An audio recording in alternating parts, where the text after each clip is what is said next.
Hi, this is Jim from Safety Wars. Before we start the program, I want to make sure everyone understands that we often talk about OSHA and EPA citations, along with some other regulatory actions from other agencies, legal cases, and criminal activity. Everyone is innocent until proven guilty in a court of law. Proposed fines are exactly that, and they are often litigated, reduced, or vacated. We use available public records, news accounts, and press releases. We cannot warranty or guarantee the details of any of the stories we share, since we are not directly involved with these stories, at least not most of the time. Enjoy the show.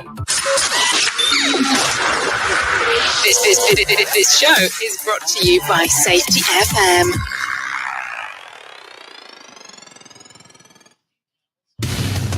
And from the border of liberty and prosperity and the highway to the north, this is Safety Wars for Thursday, November 9th, 2023. How's everybody doing out there? We're going to switch over to our introduction here. The new one together while the streams are kicking in right now.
And we are here.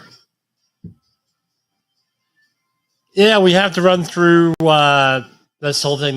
For whatever reason, it takes the streamers a couple minutes to kick in here on the video end of things. So I wanted to thank everybody, as usual, for bearing with us and things of that nature. Hey, how's everybody doing here? I wasn't on the air last night. We had some stuff. Again, like I said, we had a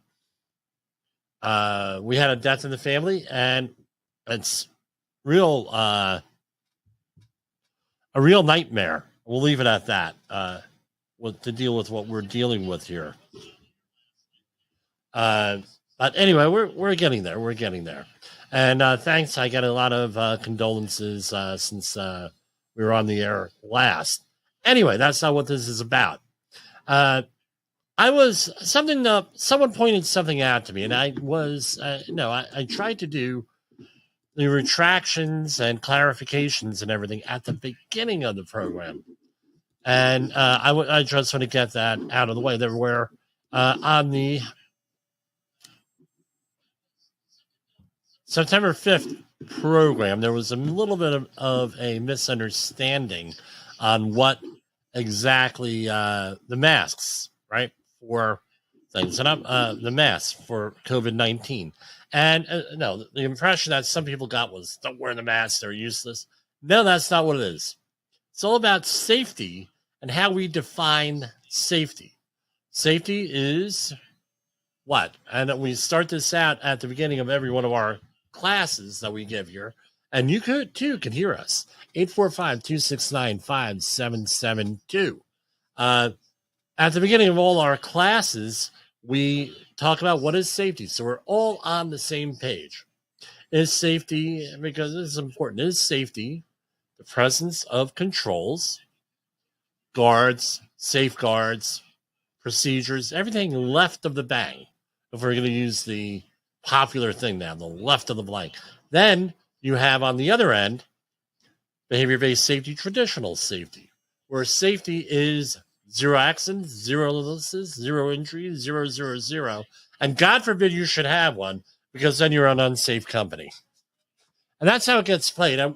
And we all know my position on behavior-based safety. I was just talking to someone today on this on a conference call. It was a more or less along the lines of, hey, how can I help you type of conference call? And you could schedule that at safetywars.com for your initial consultation. And the person on the phone, who has the same name as my mother, and that's what piqued my interest, her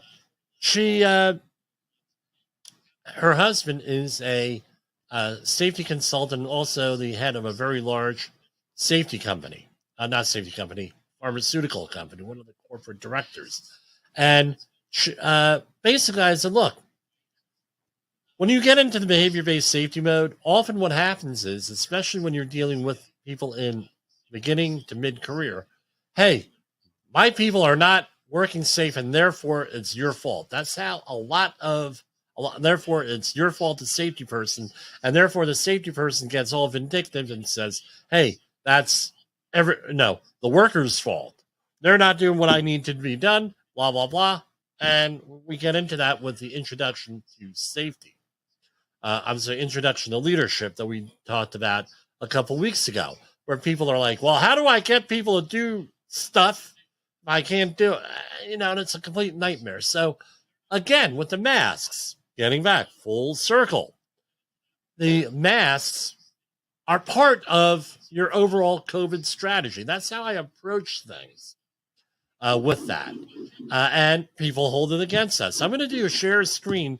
This is from a CDC blog that the person who wanted the clarification so nicely sent over to me. I'm not going to use his name, not because, I don't like him or anything. I don't have his permission to use the name. So let's do a share screen here. And here we have, and I'm going to go to this view so people can actually see the thing a little bit better. How do filters collect particles? Right? Now, if you're a safety professional, this is what you want to really include in your safety training, because I've never found all the information in one place. It was really nice to see everything in one place. As my former mentor, Jeffrey Olcott, used to say, this is like gold, right? So, rest in peace, Jeff. Anyway, filtration mechanisms here. And let me see if I could zoom in. How do filters collect particles? And this is for air. Inertial impaction. With this mechanism, particles having too much inertia due to size or mass cannot follow the airstream as it was diverted around a fiber filter. This mechanism is responsible for collecting larger particles. Interception. As particles pass close to a filter fiber, they may be intercepted by the fiber. Again, this mechanism is responsible for collecting larger particles. Then you have diffusion. Small particles are constantly bombarded by air molecules, which cause them to deviate from the airstream and to come into contact with a filter fiber. This mechanism is responsible for collecting smaller particles. And number 4, electrostatic attraction. Oppositely charged particles are attracted to a charged fiber. This collection mechanism does not favor a certain particle size. In all cases, once a particle comes into contact with a filter fiber, it is removed from the airstream and strongly held by molecular attractive forces. This is the whole origin, I'm told, of the NPNR type situation for filtering face-fused respirators. As seen in Figure 2, there is a particle size at which none of the mechanical collection mechanisms is particularly effective.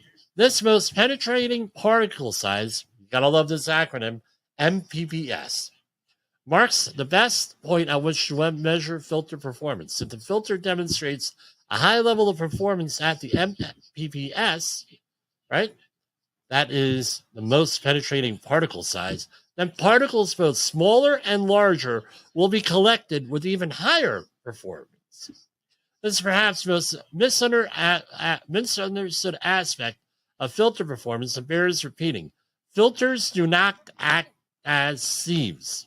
One of the best sets of filters performs involves measuring particle collection at its most penetrating particle size, which ensures better performance for larger and smaller particles. Further, the filter's collection efficiency is a function of the size of the particles and is not dependent on whether they are bioaerosols or inert particles. So right here, we have this right here. Particle size.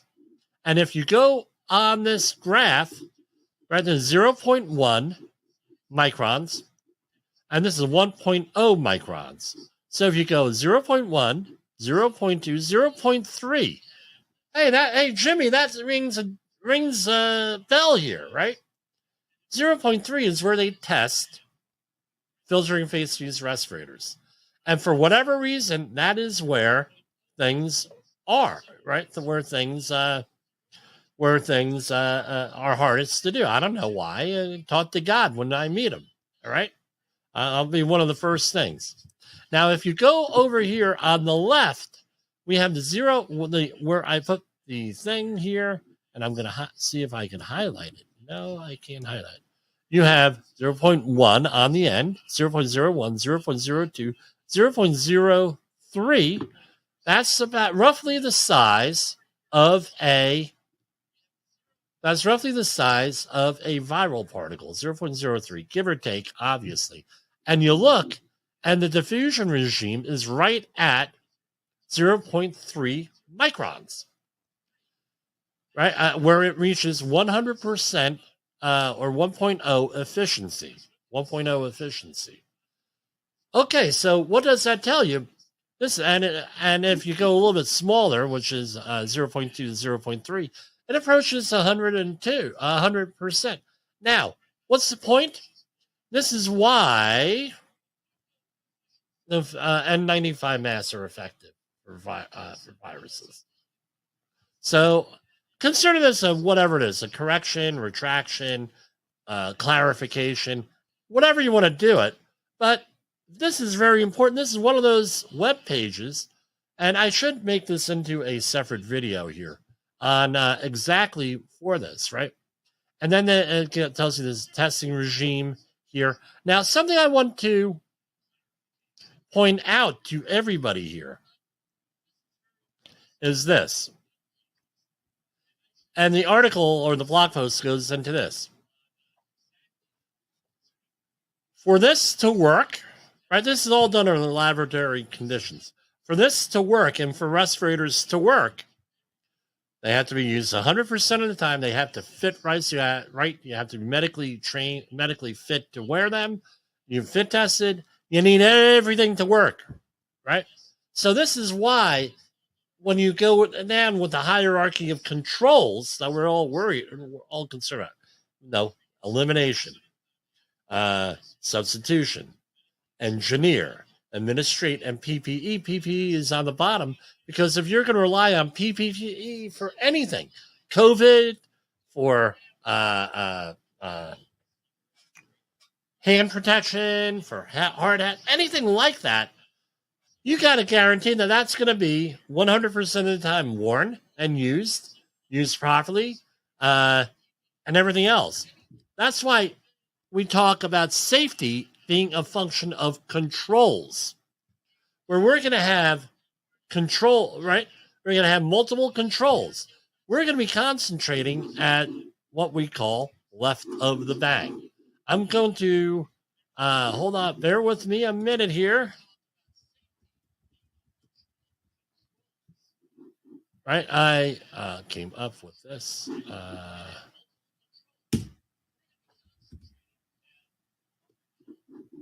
So here we have here.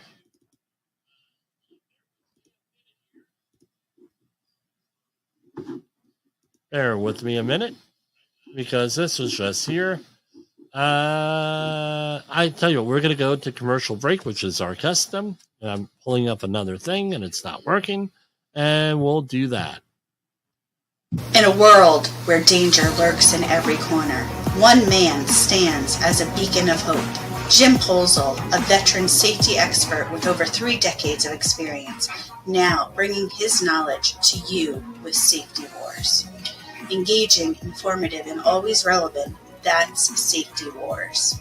Join a safety revolution with Safety Wars, available on Spotify, Apple Podcasts, YouTube, and wherever you get your podcasts and videos. Okay, so hold on. Let me stop sharing this one. We're going to go and share this little thing that I made up. And again, this is not comprehensive, right? Because this could be built out pretty big here. And I'm going to do this and this. Okay, here we have left of the bang and right of the bang. I know it's cliched. I know it's been used. But I've never really seen this used in the safety field. Just like we had the leadership pyramid, we have left of the bang and right of the bang. So here we have left of the bang, where that's where you do all your accident prevention, your training, your plans, your regulations, your hierarchy controls, PPE, work modes, right? Putting people in the skills mode. Jens Rasmussen, equipment inspection, good work habits, first aid training, emergency action, all that stuff into prevention. And then you have the bang. That's the event, whatever you're dealing with. Now you're into everything else. Let's talk about what's there. Moral hazard, first aid, emergency response, regulatory oversight and involvement, accident management, workers' comp, accident investigation, root cause analysis, lawyers, human resources, PTSD, family notifications, funerals, hospitalization, police, fire department, emergency management. We could go on and on. Now, here's my question for you. Where do you want to be on that? You want to be left of the bang. You want to be prevention. 100% prevention. You don't want to be there on the right. There on the right response. Now, what ends up, and again, with the conversation I had with a colleague where we had the initial consult today, was she's getting her safety people that she's hiring and she's interacting with are all concerned about after the bang. We got to do this. We got to do this. We got to do this. We got to. Okay, fair enough. They're on that. But that's not where you need to be. If you do left of the bang in all your prep work and coaching, the likelihood of getting into the right of the bang, right, with all of the crap you got to do and all of the headaches you got to do is going to be mitigated. Right? It's not going to be a zero. Let's zero goals and zero. It's all baloney. All right, with that for most organizations. If you're there and you're able to do it honestly without covering crap up, without bullying people, well, God bless you. Right? God bless you. But that's not what the reality of most workplaces are. Most workplaces are not there. It's just the way it is. So I want to point that out with that, and bear with me with masks, the whole mask issue here with this stuff. Yeah, wear the mask. I'm telling you, I'm never going to tell you not to wear the mask if you're medically able to wear the mask. What I'm going to tell you is wear an NIOSH-rated mask. If you can't do that, then you got to do the European one, right, where they have the FFP 1, 2, or 3, or the KN95. Use a rated mask on that.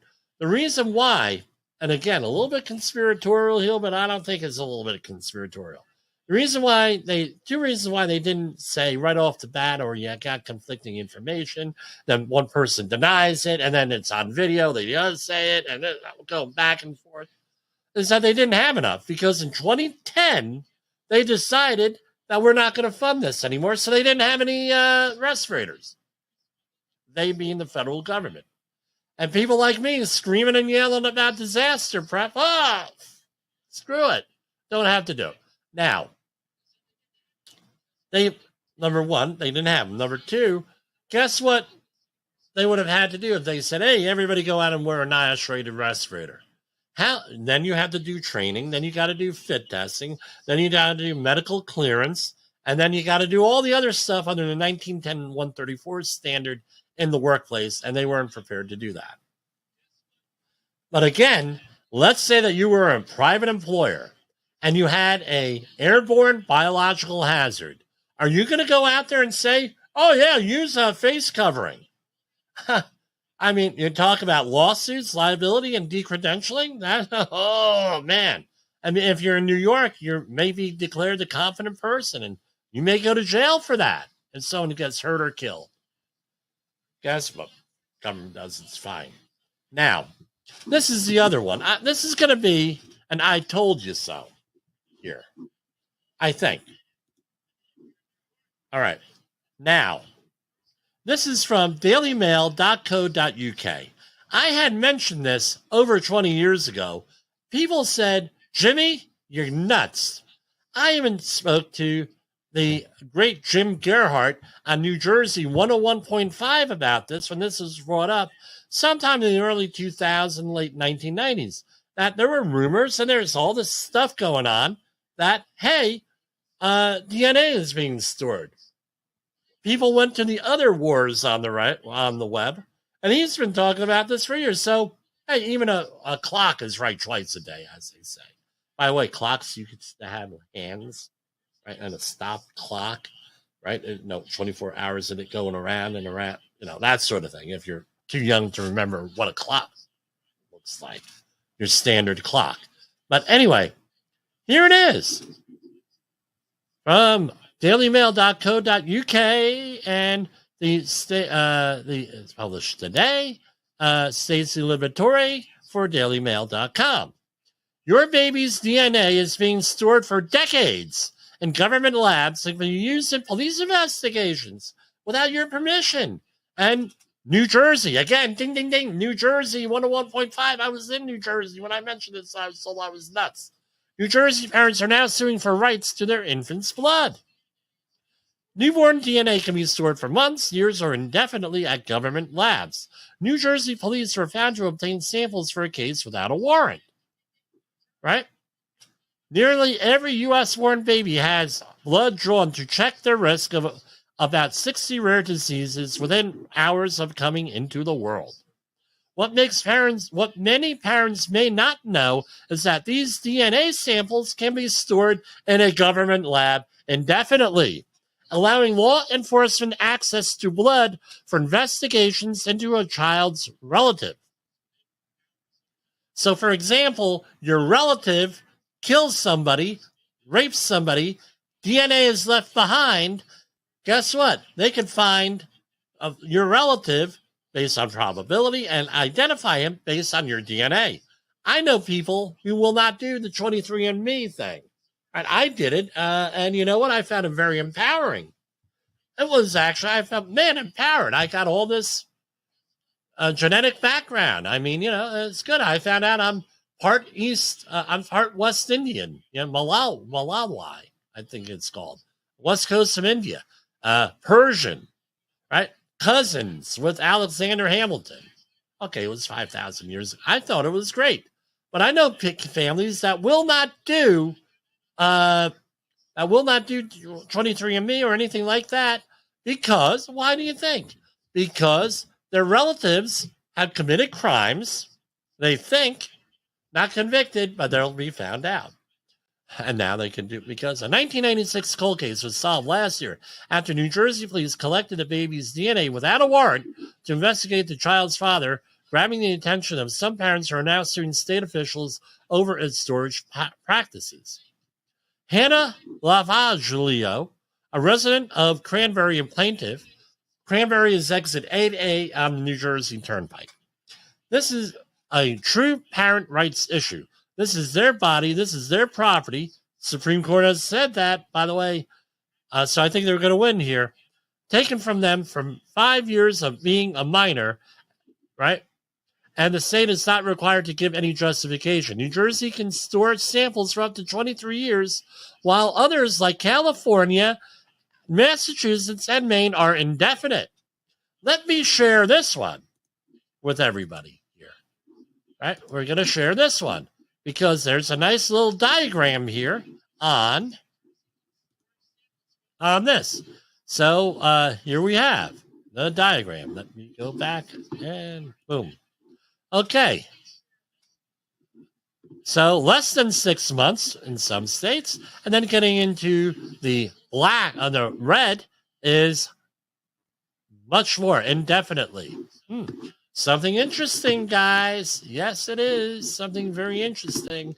And again, we're told, and this is conspiracy theory, we're told this is all a bunch of horse groovno. Oh, yeah. Now, guess what? Here we have Nancy Carney as a spokesman for the New Jersey Department of Health, which includes the Division of Family and Health Services, told DailyMail.com. The New Jersey Department of Health does not comment on pending litigation. Oh, I tell you what. This is the oldest story in the book in New Jersey. Oh, yeah. Guess what? There's problems somewhere. We're going to go and we're going to do an investigation. And guess what? We do not comment on pending litigation or investigation. Oh, yeah, this way. And then hopefully, because what we also discussed on this program, the issue attention cycle, they're going to wait it out 5 years from then, hoping that you're going to forget about this. This is going to be one of those things that we're going to keep an eye on here on Safety Wars. So, anyway, going on, cool. And, nurses fill 6 spots on a blah, blah, blah. Okay, great.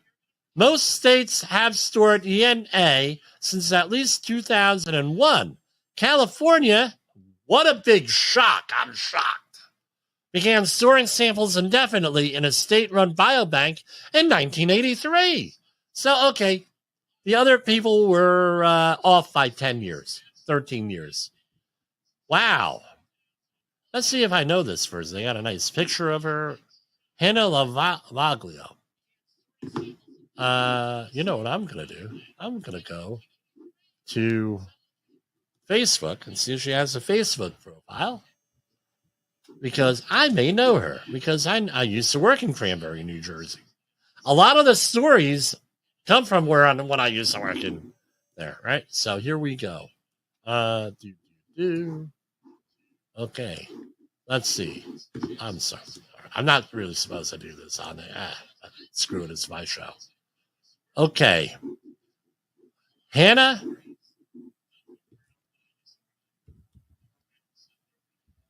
Wow. From New Jersey. Lalov.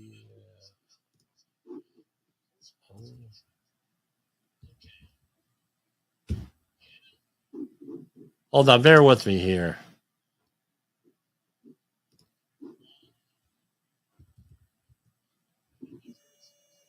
Okay, well, here it is.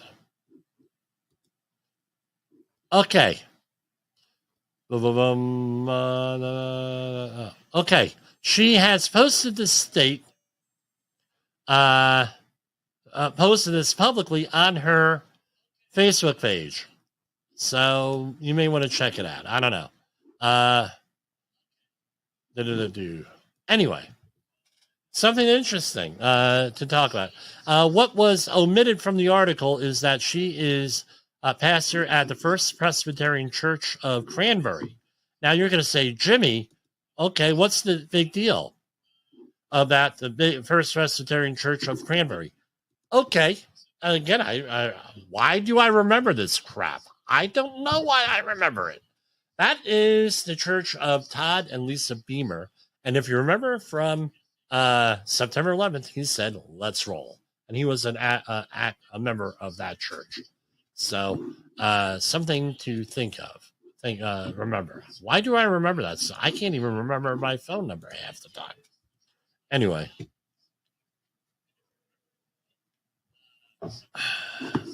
I'm like, sometimes I wonder. Okay, we're going to take a brief timeout here because this computer is not cooperating. In a world in the professional safety community, communication and planning are just a few keys to your program's success. The question many practitioners have is, where do I start? Dr. Jay Allen, the creator of the Safety FM platform and host of the Rated R Safety Show, has built a global foundation to help you along the way. Go to safetyfm.com and listen to some of the industry's best and most involved professionals, including Blaine Hoffman with the Safety Pro, Sam Goodman with the Hop Nerd, Sheldon Primus with the Safety Consultant, Jim Pozell with Safety Wars, Emily Elrod with Unapologetically Bold, and many others. As individuals, we can do great things, but as a team, we become amazing. Dial into safetyfm.com today and surround yourself with a powerful force of knowledge and support. OSHA recordables, catastrophic losses, environmental disasters. You want answers? So do I. This is Jim Posel with Safety Wars. That's my daddy. Yes, Jessica, I am your daddy. Safety Wars is streaming now. You know what I haven't done lately? I have not, and I used to do it all the time here. I have not read the statistics here, right? Dow Jones Industrial Average fell today to 33,891. S&P 500 fell 43.47. NASDAQ was down 13,521. Russell 2000 sunk to 1687.24.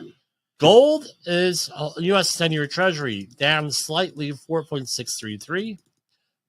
Gold is at 1964. Bitcoin 36,687, and crude oil at 75.67. And that's what all of the closing markets were today. Let's go into the other one. And, I get comments. I used to get comments on it. Why are you talking about this? Gold at 1973. Silver, 22.89. So that pretty much oscillates somewhere in the lower 20s, right? Platinum to 877. It was up slightly today. And palladium at 1,031.50. All right.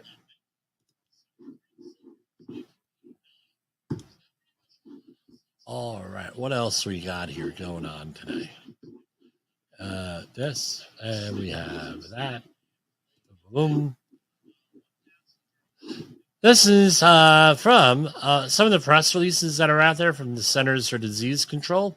Today, EPA Agency Administrator Michael S. Regan, Secretary of the Interior Deb Haglin, Agricultural Secretary Tom Vilsack, and Directors for Centers for Disease Control and Prevention Mandy Cohen announced a Memorandum of Understanding, that's MOU, to further their joint work to protect communities from impacts of wildfire smoke while promoting land management practices that reduce the risk of large and severe fires.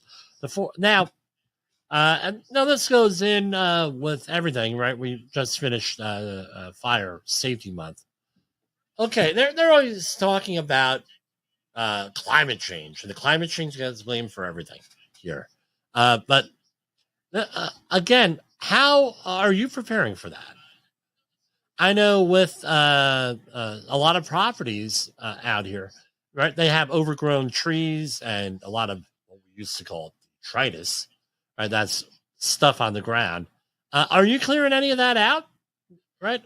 Are there flammable trees, highly flammable trees that are problematic? All trees are flammable. I get it, but nothing is like a pine tree or a cedar tree around your house or other junk around your house. How about any plans on how to get out of your house in the event of a fire and protect your property and everything else? Again, what they're worried about is community preparedness, right? Ensuring land management, public health goals are addressed together, data collection and sharing, interagency communication. So I guess that's a good thing there on that. E-cigarette use down. This is from last Thursday, November 2nd. Among U.S. high school students in 2023, yet nearly half of youth who ever tried e-cigarettes reported current use. Now, we talked about masks before, and I have never had a person fail a medical exam, a medical type thing, with a who was a smoker, right? I haven't had, unless they had COPD and they're in the end stages of the impact of smoking. But with the e-cigarettes, I'm seeing an awful lot of people out there, youth, who are failing pulmonary function tests at like 19 years old, 20 years old with that. So I said, well, how long have you been? I've been doing this e-cigarettes since I'm 13. Oh, really? I said, I've never met someone 19 or 20 failing or a cigarette smoker, but for this, it's like, wow. Study released from the CDC and the U.S. FDA shows that among high school students, current past 30-day use of any alcohol, any tobacco product declined during 2022, blah, blah, blah, 2023 from 16.5 to 12.6, primarily driven by a decline in e-cigarette use, 14.1% to 10%. Declines also occurred for use of any combustible tobacco product, including cigars, among high school students. Maybe because they don't have the money to spend on this stuff. I don't know. It's down, I guess. We're happy about it. Health workers. So this is from October 24th. Health workers report harassment symptoms of poor mental health and difficult working conditions. More than double the number of health workers reported harassment at work in 2022 than in 2018. This may include threats, bullying, verbal abuse, or other actions from patients and coworkers that create a hostile work environment. The finding has important implications for health worker mental health, according to the CDC Vital Signs report. Health worker burnout was at crisis levels prior to COVID-19, right? This report is the first to describe and compare self-reported well-being and working conditions for health workers, right? It shows that health workers have continued to face a mental health crisis from 2018 through 2022. All right, and they have a nice graphic here again. Reported feelings of anxiety. 85% did experience it. Feelings of depression, 60%. And reported feelings of burnout, this is a surprising one, 81%. The people who did not experience harassment, right, they reported 53% felt anxiety, 31% depression, and 42% burnout. So I think that we have a problem here, gentlemen and ladies. Here, again, burnout environments. Maybe maybe tomorrow we'll do the rules for radicals. And I'm going to say this much. They should probably be part one. Probably should be part one, the intro to leadership, because getting over this stuff is, a part of that is leadership. Another part is don't take yourself so serious or things so seriously. You got to learn to compartmentalize things. It's kind of hard, especially in the healthcare field where you're dealing with a lot of bad news, depending on what you're doing. Okay, EPA. EPA awards nearly 1.2 million to 3 California small businesses to research environmental issues and help grow the green economy. This week, the U.S. EPA is announcing almost $1.2 million in research funding to 3 California small businesses to further develop and commercialize their environmental technologies. The funding comes through the agency's Small Business Innovation Research Grant Program. California's small businesses are leaders in creating innovative and practical zero-waste solutions that have far-reaching benefits for communities, said EPA Pacific Southwest Regional Administrator Martha Guzman. These companies' efforts to bring their technologies to market will advance the circular economy while reducing waste that ends up in a landfill. Okay, great. And now, let me see. Where is this coming from? Oh, it didn't come from the stimulus bill. Oh, wait, wow. EPA awards Oregon Department of Environmental Quality over $4.5 million to improve the Klamath County air quality. So it's a targeted airshed grant, 4.6 mil. Right? Grant funds will be used to reduce harmful fine particle air pollution, known as PM 2.5, it's particulate matter 2.5 microns, from residential wood smoke through a wide range of programs. Now, including a wood stove change-out program. Now, there are a lot of states that are suing the government over this because those stoves don't work after a couple of years, and they're forcing people to do this, right? So to get new stoves, that's the lawsuit, right?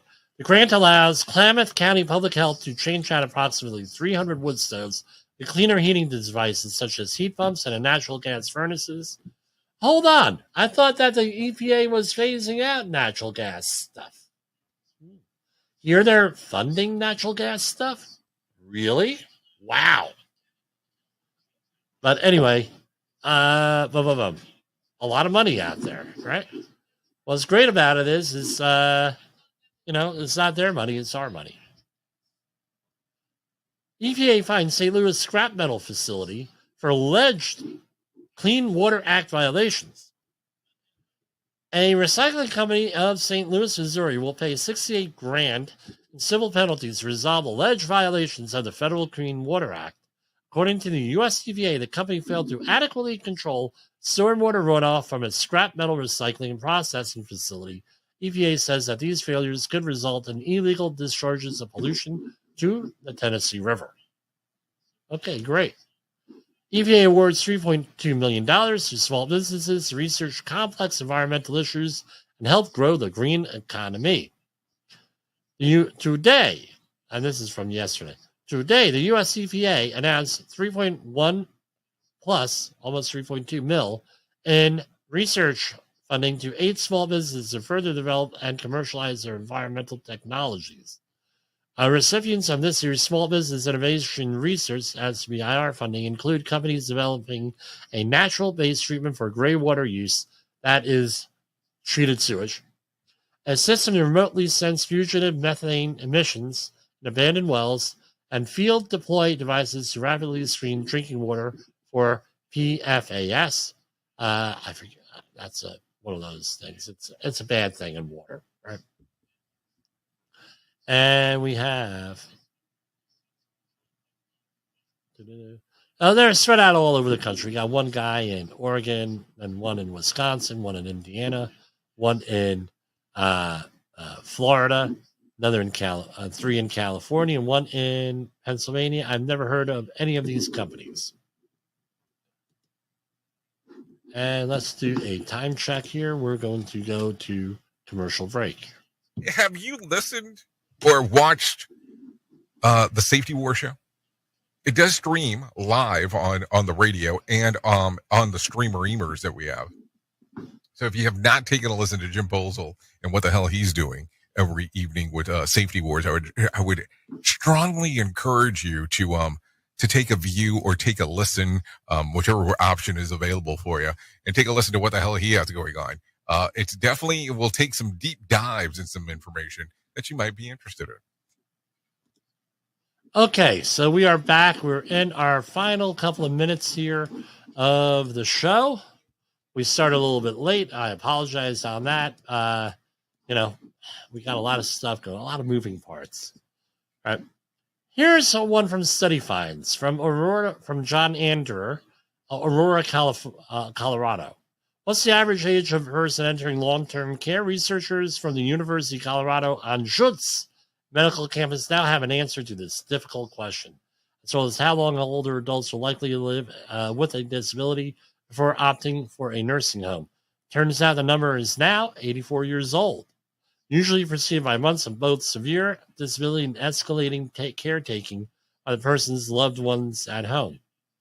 I tell you what, once you get up there in years, you got to consider this stuff here and the costs and what you're going to do with this and what the appropriate thing to do is with that. And I'm going to say this much also.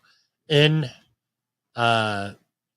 you're a religious person or whatever, I would check what your denominations or your branch of religious, whatever your affiliation is or anything like that. I would check what their guidelines are, because the churches and synagogues, I'm sure the mosques and temples and everything else that are out there have stuff in place already for this. That's a good place to start. Another good place is your financial planner, and start early on that.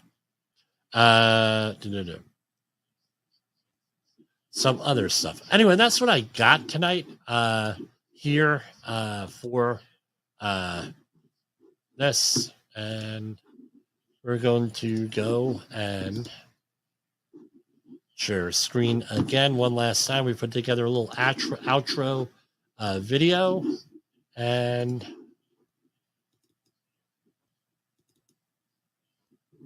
let's see. We will... Why did this not... Come here. Oh, bear with me, guys. Okay. So you'll see the outro video here. Share screen.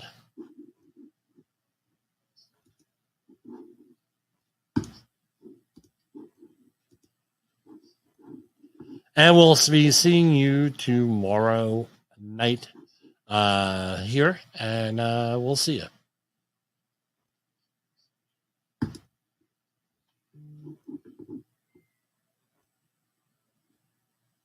Expressed on this podcast are those of the host and its guest and do not necessarily reflect the official policy or... Let's try that again.